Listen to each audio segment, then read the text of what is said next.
सुप्रभात छात्रों। आज हम लोग हिंदी विषय के प्रथम पाठ का अध्ययन करेंगे। प्रथम पाठ के चौथे पंक्ति का भावार्थ जानेंगे। कल हम लोग 3 पंक्तियों का भावार्थ जान चुके हैं, तो आइए चौथे पंक्ति का भावार्थ हम लोग जानें।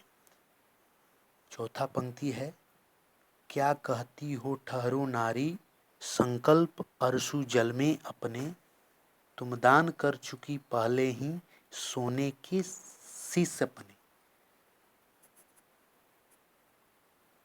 संकल्प का अर्थ होता है प्राण।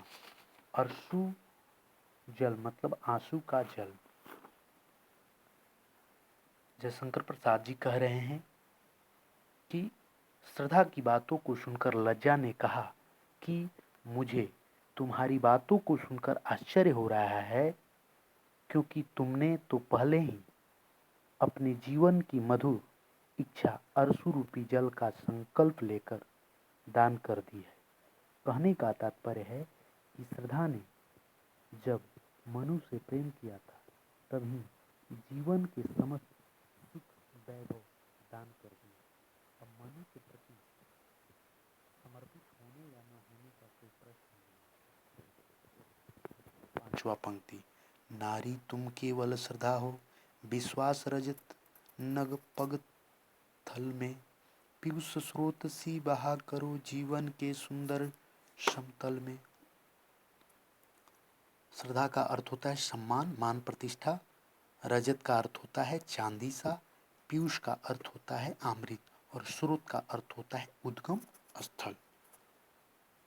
जयशंकर प्रसाद जी कह रहे हैं कि लज्जा का कहना है कि हे नारी, तुम केवल श्रद्धा की मूरत हो, और तुम्हारा दूसरा नाम तो श्रद्धा ही है।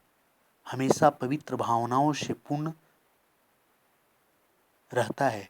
लज्जा श्रद्धा से कह रही है कि जिस प्रकार पर्वत की तलहटी में मीठे पानी के झरने बहते हैं, उसी प्रकार तुम भी अपने हृदय में विश्वास लिए जीवन की सुंदर समभूमि में निरंतर प्रेम की धारा प्रवाहित करती रहो, अर्थात उन मधुर झरनों की भांति विश्वास किए मानव जीवन की अपनी सदा वाणी से शीतलता प्रदान करती रहो। आज इतना ही तक। अगले दिन फिर हम लोग 2 पंक्तियों का भावार्थ जानेंगे। धन्यवाद।